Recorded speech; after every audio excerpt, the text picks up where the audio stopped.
मैं मिश्रा सर आप सभी कक्षा 8 के बच्चों को हिंदी पढ़ाने जा रहा हूँ। तो आइए हिंदी की पुस्तक बसंत भाग 3 के पाठ 1 खोलते हैं। पाठ का नाम है ध्वनि। यह कविता सूर्यकांत त्रिपाठी निराला द्वारा रचित कविता है। प्रस्तुत कविता में कवि निराला जी ने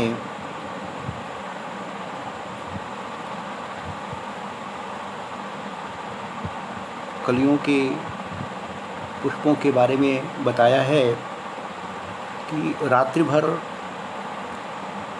की चिर निद्रा की अवस्था से निकलने के बाद सुबह ये कलियां कुछ अलसाई हुई सी नज़र आती हैं। इन अलसाई हुई कलियों को देख करके ऐसा प्रतीत होता है कि अब शायद इनका अंत निकट है, लेकिन सूर्य की किरणों की नवजीवन अमृत प्राप्त करके ये कलियां पुनः अपनी चिरनिद्रा तन्दाशय की अवस्था से धीरे धीरे बाहर निकलती हैं और फिर उनके अंदर जो है यह विश्वास जागृत होने लगता है कि अभी उनका अंत नहीं होना है, अभी उनका अंत नहीं होना है। तो आइए इस पाठ से हम कुछ कठिन शब्दों का चयन करते हैं। यहाँ पर मैंने लिया है मृदुल, स्वप्न, निंद्रित, प्रत्यूष, सहर्ष, अनंत, तंद्रालस, फेरूंगा इत्यादि शब्दों का चयन किया है।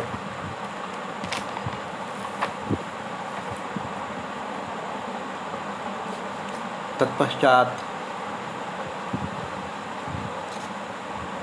हम शब्दार्थ की तरफ प्रवेश करते हैं। शब्दार्थ में मैंने लिया है मृदुल, कोमल, पात, पत्ता, गात, शरीर, निद्रित, सोया हुआ, प्रत्यूष, प्रातःकाल, तंद्रालस, नींद से अलसाया हुआ, लालसा, कुछ पाने की चाह, अभिलाषा, सहर्ष, प्रसन्नता के साथ।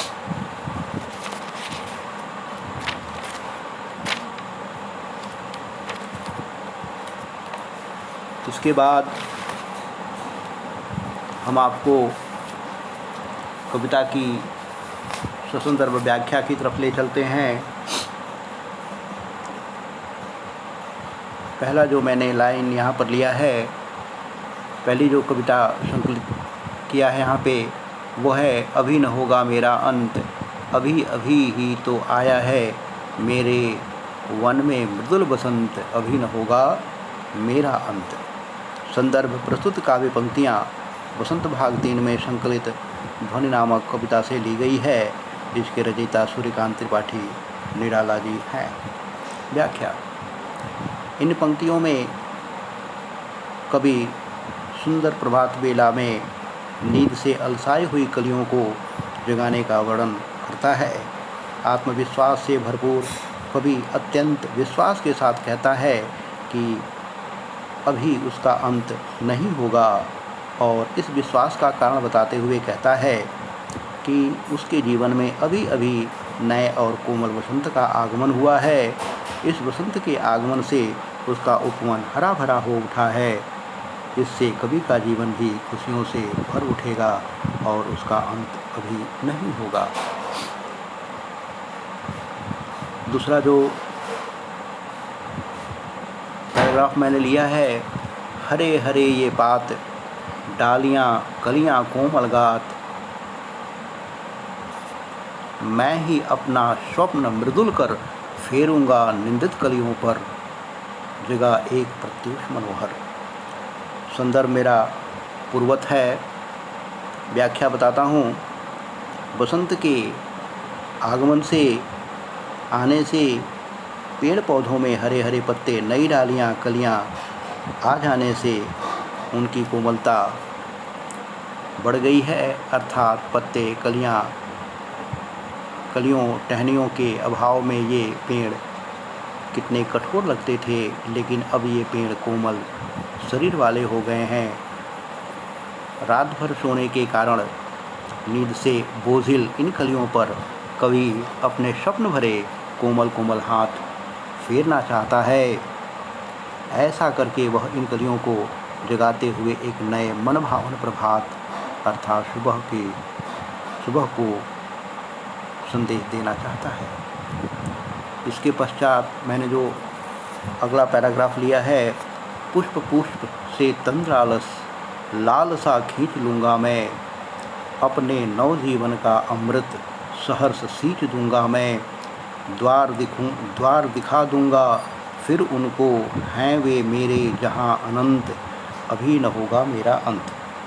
प्रस्तुत संदर्भ जो है पूर्वत है। व्याख्या, इन पंक्तियों में कवि नींद से बोझिल तंद्रा में डूबी हुई कलियों को जगाने और अपने जीवन अमृत से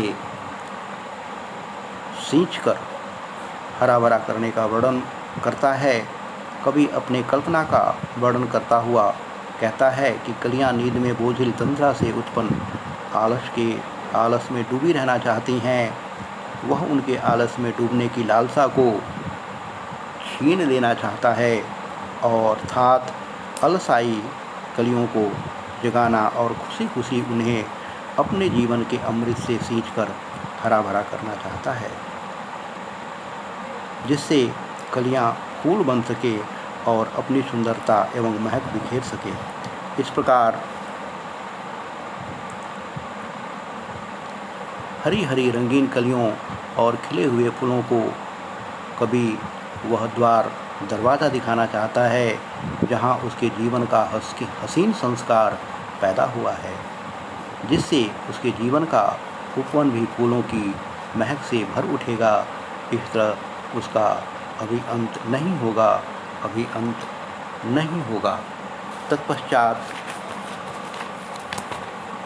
मैं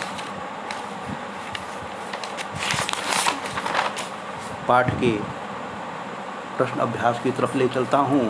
प्रश्न अभ्यास में कविता से का पहला प्रश्न जो मैंने यहाँ पर चयनित किया है वह है, कवि को ऐसा विश्वास क्यों है कि उसका अंत अभी नहीं होगा। कवि को निम्नलिखित कार्यों से लगता है कि उसका अंत अभी नहीं होगा। नंबर 1, कवि आत्मविश्वास से भरा हुआ है। कवि के उपवन में बसंत का आगमन हुआ है। वह अपने स्वप्न भरे हाथों से कलियों को जगाना चाहता है और उन्हें अपने जीवन अमृत से सींचकर हरा भरा करना चाहता है। नंबर 4 पे है, खिले फूलों को वह अपने जीवन संसार में ले जाना चाहता है, जिससे उसका जीवन भी सुंदरता और खुशियों से भर उठे। दूसरा प्रश्न यहाँ पर लिया है, फूलों को अनंत तक विकसित करने के लिए कवि कौन कौन सा प्रयास करता है। फूलों को अनंत तक विकसित होने का द्वार दिखाने के लिए कवि निम्नलिखित प्रयास करता है। कवि कलियों की निंदा दूर भगाने का प्रयास करता है। वह उनका तंदालस दूर करने का प्रयास करता है। वह अपने नव जीवन के अमृत से सहर्ष सींचने का प्रयास करता है। तीसरा प्रश्न जो मैंने यहाँ पे लिया है, कवि पुष्पों की तंद्रा और आलस दूर हटाने के लिए क्या करना चाहता है। कवि पुष्पों की तंद्रा और आलस दूर हटाने के लिए निम्नलिखित क्रियाएँ करना चाहता है। वह अपने स्वप्न भरे कोमल हाथ उन पर फेरना चाहता है। पुष्पों को एक नए मनोहर प्रभात का संदेश देना चाहता है। उनका तंद्रालस छीन लेना चाहता है। तत्पश्चात कविता से आगे में मैंने यहाँ पर प्रश्न लिया है, बसंत को ऋतुराज क्यों कहा जाता है। बसंत को ऋतुराज इसलिए कहा जाता है क्योंकि इस ऋतु में पेड़ों पे नए नए पत्ते आ जाते हैं। इस ऋतु में वातावरण में न अधिक सर्दी होती है न अधिक गर्मी होती है। यह ऋतु सभी के लिए स्वास्थ्यवर्धक होती है। इस ऋतु में चारों ओर खिले फूल, आम के बौर से मादक बना वातावरण, कोयल का मस्ती भरा गान, खेतों में चारों ओर बिखरे हुए सरसों के फूल तथा उपवन में खिले रंग बिरंगे फूल। इस ऋतु के त्यौहार जीवन को मन से भर देते हैं। बसंत में इन्हीं विशेषताओं के कारण इसे ऋतुराज कहा जाता है। इसके बाद ऋतु परिवर्तन पर जीवन का गहरा प्रभाव पड़ता है। इस कथन की पुष्टि आप किन किन बातों से कर सकते हैं? ऋतु परिवर्तन का हमारे जीवन में निम्नलिखित बहुत गहरा प्रभाव पड़ता है। हमारे खान पान में अंतर आ जाता है, हमारे पहनावे में अंतर आ जाता है, हमारे त्यौहार बदल जाते हैं, हमारी स्वास्थ्य अनुकूलता बदल जाती है। तत्पश्चात भाषा की बात में यहाँ पर निम्नलिखित पुनरावृत्त शब्दों का वाक्य में प्रयोग है। बातों बातों में, रह रह कर, लाल लाल, सुबह सुबह, रातों रात, घड़ी घड़ी, ठीक है, इत्यादि शब्दों का मैंने आपको यहाँ पर वाक्य प्रयोग करके दिखाया है। तत्पश्चात मैं आपको बताता हूँ विशेष और विशेषण के बारे में। विशेषण जिस संज्ञा या सर्वनाम की विशेषता बताते हैं उसे विशेष्य कहते हैं। विशेषण जिस संज्ञा या सर्वनाम की विशेषता बताते हैं उसे विशेष्य कहते। विशेषण संज्ञा या सर्वनाम की विशेषता बताने वाले शब्दों को विशेषण कहते। हिंदी में विशेषणों के सामान्यतः 4 प्रकार माने गए हैं। गुणवाचक विशेषण संज्ञा और सर्वनाम शब्दों के गुण, दोष, स्वाद, आकार, रंग और अवस्था आदि की विशेषता प्रकट करने वाले शब्दों को गुणवाचक विशेषण कहते हैं। इसके बाद है परिमाणवाचक विशेषण संज्ञा और सर्वनाम शब्दों की मात्रा और नापतौल प्रकट करने वाले विशेषणों को परिमाणवाचक विशेषण कहते हैं। संख्यावाचक विशेषण में जिन विशेषण शब्दों से संज्ञा और सर्वनाम की संख्या का बोध होता है उन्हें संख्यावाचक विशेषण कहते हैं। तत्पश्चात है सार्वनामिक विशेषण संज्ञा की विशेषता प्रकट करने वाले सर्वनाम शब्दों को सार्वनामिक विशेषण कहते हैं। यहाँ पर मेरा पाठ समाप्त होता है। इस वीडियो को सुनें, अर्थों को समझें और पाठ को याद करें। थैंक यू, धन्यवाद।